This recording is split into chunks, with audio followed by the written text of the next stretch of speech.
राजनीति के आंगन से जुर्म की दुनिया तक, ग्रामीण इलाकों से शहर की गलियों तक, प्रदेश की हर छोटी बड़ी खबर से करेंगे आपको रूबरू।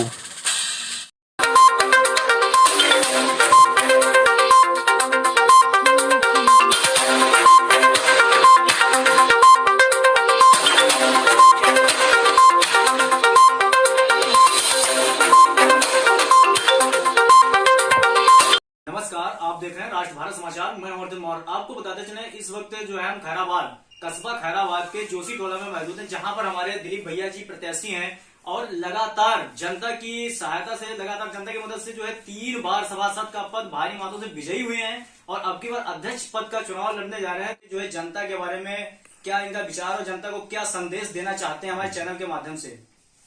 आपका बहुत बहुत स्वागत है हमारे चैनल में। बहुत बहुत धन्यवाद। पहले तो मैं आपके चैनल के द्वारा हमारी समस्त खैराबाद की जनता व समस्त वोटरों को मैं नमस्कार करना चाहूँगा और सबका हार्दिक स्वागत व अभिनंदन करता हूँ और बड़ों से प्यार और बच्चों को, बड़ों से आशीर्वाद और बच्चों को प्यार देना चाहता हूँ। ये जो मैं 3 बार सभासद जोशी टोला वार्ड से जीता हूँ, दिलीप जोशी मेरा नाम है। भारतीय जनता पार्टी से मैं प्रत्याशी हूं अध्यक्ष पद के लिए। जी। हमारी जनता खैराबाद की गरीब जनता, बहुत सी उसकी आशाएं रही हैं। बहुत से लोग मुझको अध्यक्ष पद के लिए अपना आशीर्वाद प्रदान कर रहे हैं और बहुत से गरीब लोगों की भी ये आशा है कि हमारे दिलीप भैया को भारतीय जनता पार्टी से टिकट प्रदान मिले। जी। अगर मुझे भारतीय जनता पार्टी से टिकट मिलता है, जी जी जी, आशीर्वाद प्रदान होता है, तो पूर्ण रूप से चाहे वो हिंदू भाई हो चाहे मुस्लिम भाई हो, अपना संपूर्ण आशीर्वाद देने के लिए तैयार है। अब आगे आपका जो है जनता के लिए क्या मुद्दे हैं आपकी, कि आगे जो है क्या आपका विचार है इन मुद्दों पे, क्या क्या आपके मुद्दे हैं?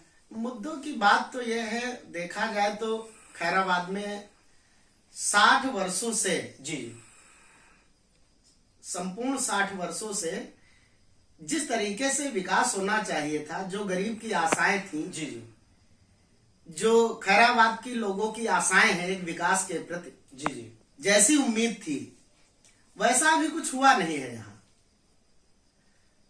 और अगर हमें चांस मिलता है जी, तो सबसे पहले तो यहाँ की जो मेन रोडें हैं उनका बहुत ही मजबूती से निर्माण कराना, चौमुखी कस्बे के चारों तरफ से डिवाइडर जी, रोडों का निर्माण कराना। जी, राजकीय बालिका इंटर कॉलेज है हमारे वहां पर कुछ अध्यापिकाओं की कमी है, जिससे हमारी बच्चियों, बहनों व बेटियों को पढ़ाई में काफी दिक्कतें उठानी पड़ती हैं। जी, एडमिशन होने में भी काफी दिक्कतें उठानी पड़ती हैं, जी, क्योंकि वहां पर अध्यापक नहीं होने से उनका एडमिशन नहीं हो पाता है गरीब बच्चियों का। जी, उसके लिए भी हम आगे जाएंगे, सरकार से भी मदद मांगेंगे, जो अध्यापक वहां पर स्थापित करवाएंगे शासन प्रशासन के द्वारा। और एक बहुत ही सुंदर बड़ा बारात घर बनाने की हमारी काफी इच्छा है। जी, बारात घर बनवाए गए, बाकी व्यक्तिगत कार्यों के लिए उन पर ना तो कभी बारात हुई, ना बारातें वहां पर टिकाई गई। केवल कुछ अगल बगल के ही लोग जी, जी, अपने ही कार्य व्यवसायों में उन्हें यूज किया, व्यक्तिगत कार्यों के लिए। जी, जी, किसी ने अपने घरेलू सामान धरे, किसी ने कोई कारोबार के सामान धरे, बाकी बारात घर का मतलब कुछ नहीं रहा, शून्य ही रहा। तो जो बारात घर बनना चाहिए, जिसमें सैकड़ों आदमी, हजारों आदमी अपनी गरीब बेटियों की शादी कर सके, यहाँ तक एक बारात घर में 2-2, 3-3 परिवार, गरीब परिवार की शादियां हो सके उसमें। जी, जी, इस तरीके से बारात घर की आवश्यकता है। जी, जैसा कि हमने देखा है कि यहाँ जो कस्बे में, आपके कस्बे में कभी कभार हमारी टीम जो निकली है तो वहां पे हमने देखा जैसे कि जो शौचालय बने हुए सुलभ शौचालय, उनमें इतना ज्यादा सब गंदगी रहती है, तो इस विषय पे आपका क्या विचार रहेगा? नहीं, सुलभ शौचालय तो है ही नहीं, सुलभ शौचालय तो बनाए ही नहीं गए। वो एक फॉर्मेलिटी अदा की गई। मान लिया, पहली चीज तो सख्ती से कोई काम नहीं हुआ। अगर सख्ती से कोई काम हुआ होता तो जो मतलब जो आदमी उनका निर्माण कर रहे हैं उन पर नजर धरी जाती।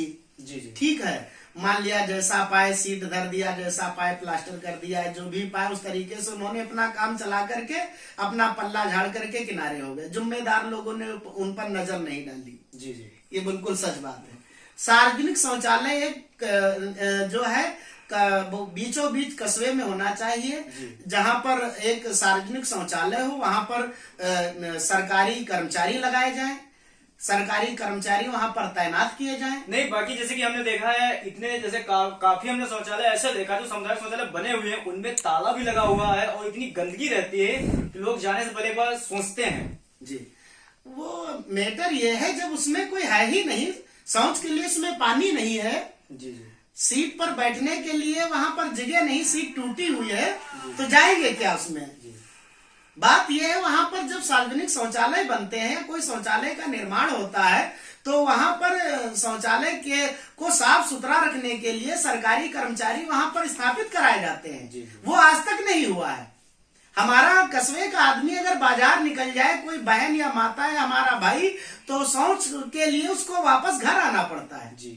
हमारे कस्बे के अंदर में लगभग 5 से 10 सार्वजनिक शौचालय की स्थापना होने की आवश्यकता है, जहां पर सरकारी कर्मचारी वहां पर तैनात हो, उनको रखा जाए जो उस सार्वजनिक शौचालय का देखरेख करे, उनको साफ सुथरा करे, तब तो उसमें शौच या शौचालय जाने के लायक हो सकता है।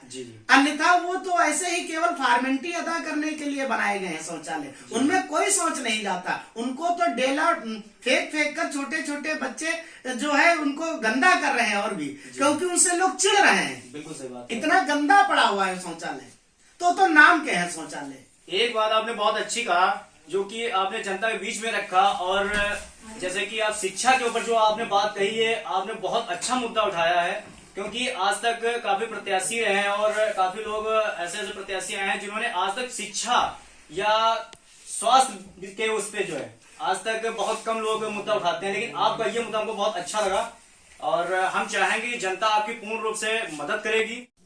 जो आपने शिक्षा के ऊपर बात बोली कि आपने शिक्षा के ऊपर बहुत अच्छी बात बोली। शिक्षा तो एक अनमोल रत्न है। शिक्षा तो एक अनमोल रत्न है। शिक्षा और स्वास्थ्य, हमारे वहाँ स्वास्थ्य का भी मामला जो है, जो अस्पताल बना हुआ है सरकारी अस्पताल, इसमें भी पूर्ण तरीके से हमारा गरीब भाई संतुष्ट नहीं है। हमारे गरीब परिवार के लोग जाते हैं इलाज के लिए, दवा के लिए, बहुत से ज्यादातर तो अधिकतर लोग उनको सीतापुर का जिला अस्पताल के लिए रिफर कर दिया जाता है। अगर कोई गरीब आदमी जाता भी है पर्चा बनवाने है तो दवा लेने है, तो उसको पूर्ण दवाइयां नहीं मिल पाती है। इस पर भी हमें काम करना है। अगर हमें सरकार या हमें जनता मौका देती है तो हम इस पर भी मतलब जो है अपनी चीजों को आगे बढ़ाकर शासन से, प्रशासन से, अपनी भारतीय जनता पार्टी के समस्त उच्च मंत्रियों से मिलकर यहाँ के अस्पताल को अच्छा से अच्छा बनाने की कोशिश करेंगे और काफी डॉक्टरों को यहाँ पर एक जगह पर लाने की कोशिश करेंगे जो गरीब जनता की सेवा कर सके और समय पर उनका इलाज हो सके और जिले पर ना जाकर हमारे कस्बे में ही इलाज हो सके। और मैं ये अपनी पूर्ण जनता से अपील करता हूं कि इस बार जिस भी प्रत्याशी को आप वोट करें तो बहुत ही सोच समझ कर करें। चुनाव का माहौल है, आपको लुभाएंगे, वादे लोग करेंगे, आपके पास आएंगे, बाकी आपको प्रत्याशी को अपने आप ही चुनना है। अपने विचार से, अपने दिल से निर्णय लेना है कि हम कौन से ऐसे प्रत्याशी को वोट करें जो हमारे समाज की या हमारी जनता की सेवा कर सके और कस्बे को मजबूत बना सके। जो गरीबी से जो परेशान है, गरीबों की उम्मीदें हैं, कौन सा ऐसा प्रत्याशी हम चुने जो गरीबों को उम्मीदों को पूर्ण कर सके, उनके काम कर सके, वक्त पर मिल सके, उनकी जरूरतें पूरी कर सके। हमको नगर का अध्यक्ष, नगर पालिका का ऐसा चाहिए। हमको जनता ऐसे अध्यक्ष को चुने जो संपूर्ण जो है आपकी सेवा करे, समय से मिल सके, आपकी जरूरतों को पूरा कर सके। इन्हीं बातों को मैं अपनी बात को पूर्ण करता हूं आपके चैनल के द्वारा, और समस्त जनता को मैं बहुत बहुत धन्यवाद करता हूं अपनी तरफ से। जय हिंद, जय भारत।